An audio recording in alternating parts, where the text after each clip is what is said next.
Good morning, everyone, and thank you for joining us this morning for our service of Multifaith Readings and Reflection. My name is Bavli, and I'm one of the spiritual care practitioners here at Mackenzie Health.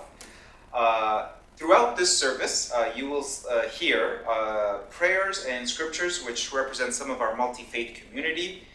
We encourage everyone to participate in all aspects of the service and to enjoy and celebrate those aspects that you have found most supportive and helpful to you. We hope that everyone will learn something new today, and in that spirit, keep an open mind throughout. Today's theme of our service is on hope.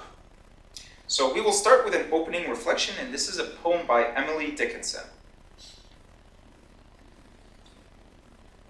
Hope is the thing with feathers that perches in the soul and sings the tune without the words and never stops at all.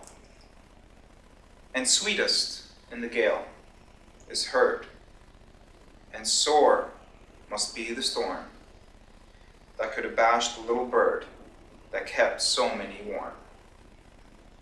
I've heard it in the chillest land and on the strangest sea, yet never in extremity it asked a crumb of me. Our next reading comes to us from the Hindu tradition, and this is taken from the Vedas. Universal order and truth were born of a blazing spiritual fire, and hence night was born, and hence the ocean of space. And from the ocean of space was born time, the year ordaining days and night, and the ruler of every moment. In the beginning, as before, the Creator made the sun, the moon, the heaven and the earth, the firmament, and the realm of light. Our next reading comes to us from the Jewish tradition, and this is taken from the book of Proverbs. The Lord created me at the beginning of his work, the first of his acts of old. Ages ago I was set up at the first and before the beginning of the earth. When there was no depths, I was brought forth, when there was no springs abounding with water. Before the mountains had been shaped and before the hills, I was brought forth. Before he had made the earth with its fields or the first dust of the world. When he established the heavens, I was there, and when he drew a circle on the face of the deep, and when he made firm the skies above, and when he established the fountains of deep, when he assigned to the sea its limit, so that the waters might not transgress his command, and when he marked out the foundations of the earth. Then I was beside him, like a master workman. I was daily his delight, rejoicing before him always, and rejoicing in his inhabited world, and delighting in the sons of humanity. Our next reading comes to us from the Muslim tradition, and this is taken from the Quran, Surah 27. Praise be to Allah, who has created the heavens and the earth, and who sends you down rain from the sky, who has made the earth firm to live in and made rivers in its midst, who listens to the distressed when he calls on him, and who relieves its suffering, and who guides you through the depths of darkness. Our next reading comes to us from the Christian tradition, and this is taken from the book of 1 Corinthians. When the perishable have been clothed with the imperishable, and the mortal with immortality, then the saying that is written will come true. Death has been swallowed up in victory. Where, O death, is your victory? And where, O death, is your sting? The sting of death is sin, and the power of sin is the law. But thanks be to God. He gives us the victory through our Lord Jesus Christ. Therefore, my dear brothers and sisters, stand firm. Let nothing move you. Always give yourselves fully to the work of the Lord, because you know that your labor in the Lord is not in vain. Our next reading comes to us from the Buddhist tradition, and this comes from the Perfection of Wisdom in 8,000 lines. I pay homage to the perfection of wisdom. She is worthy of homage. She is unstained. The entire world cannot stain her. She is a source of light, and from everyone in the triple world she removes darkness, and she leads away from the blinding darkness caused by the defilements by the wrong views. In her we can find shelter. Most excellent are her works. She makes us seek the safety of the wings of enlightenment, and she brings light to the blind. She brings light so that all fear and distress may be forsaken. As the donor of the jewel of the Buddha Dharmas, she brings about the 10 powers of the Buddha. She cannot be crushed. She protects the unprotected with the help of the 4 grounds of self-confidence. She is the antidote to birth and death. She has a clear knowledge of her own being of all dharmas, for she does not stray away from it. The perfection of wisdom of the Buddhas, the Lord, sets in motion the wheel of the law.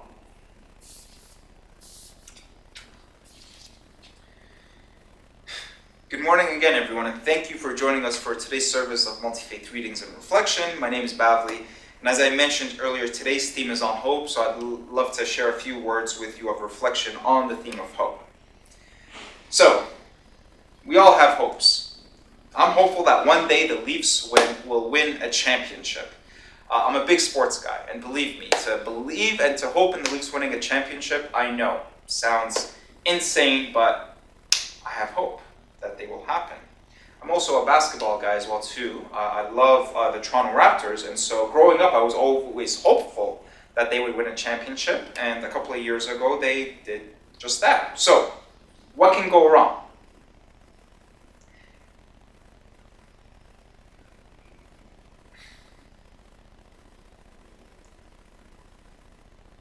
I was very hopeful when the Raptors had won that championship, and I continue to stay hopeful, not just in sports, but in every aspect of my life. So, why am I so hopeful?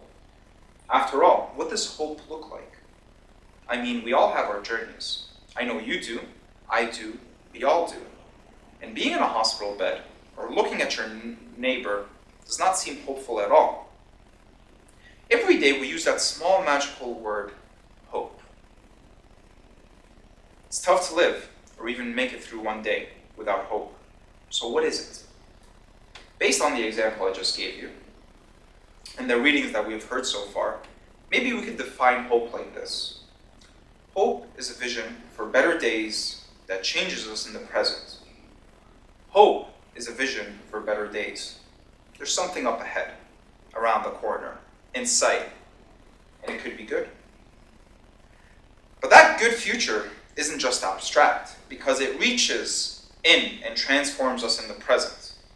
So, for example, I'm hoping for an A in my class.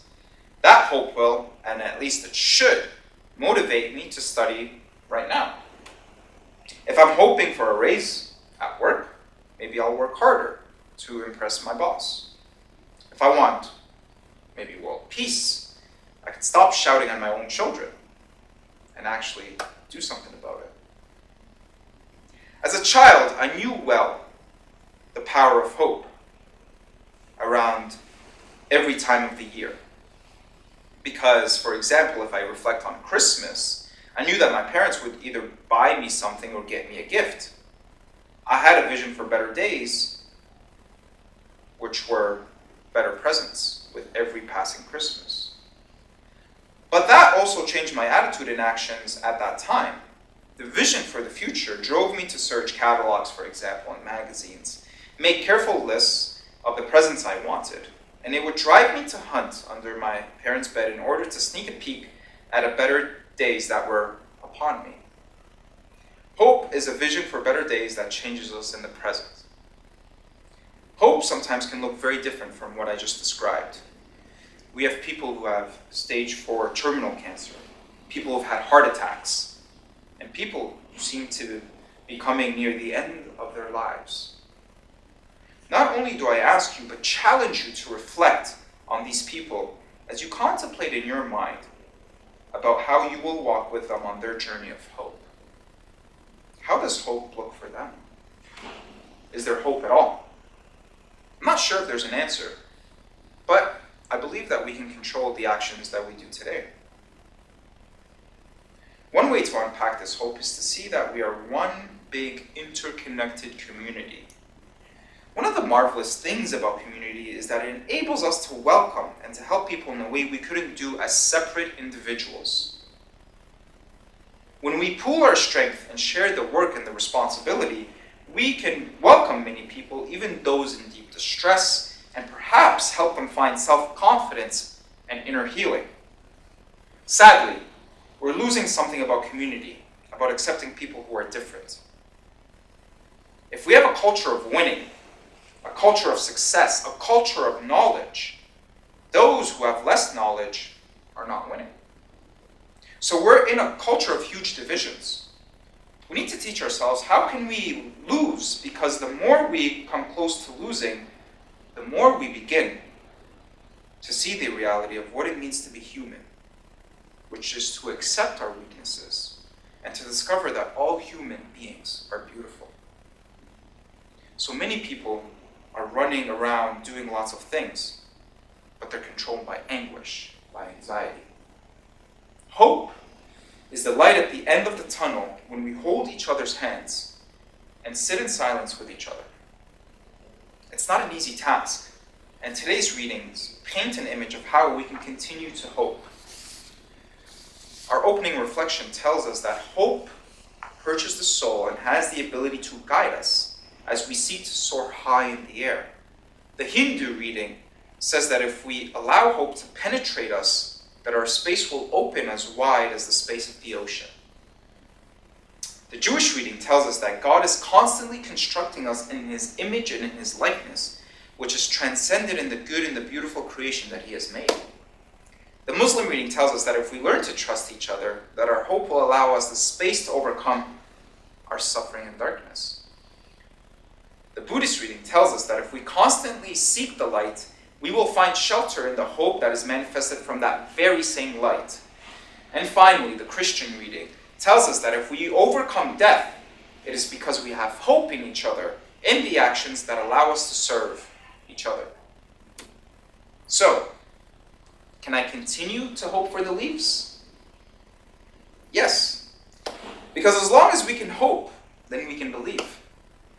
But something I noticed is that a community is only being created when its members accept that they are not going to achieve great things, that they are not going to be heroes, but simply live each day with new hope, like children, in wonderment as the sun rises and in thanksgiving as it sets. Community is only being created when we have recognized that the greatness of humanity is to accept our insignificance, our human condition, and to thank God for having put in a finite body the seeds of eternity, which are visible in small and daily gestures of love and forgiveness. The beauty of humanity and the hope we live in is in this devotion to the wonder of each day. So, I will conclude by saying, I will continue to hope in the Leafs that one day they will win a championship, as long as you continue to hope in yourself and into the collective community we've created here at Mackenzie Health.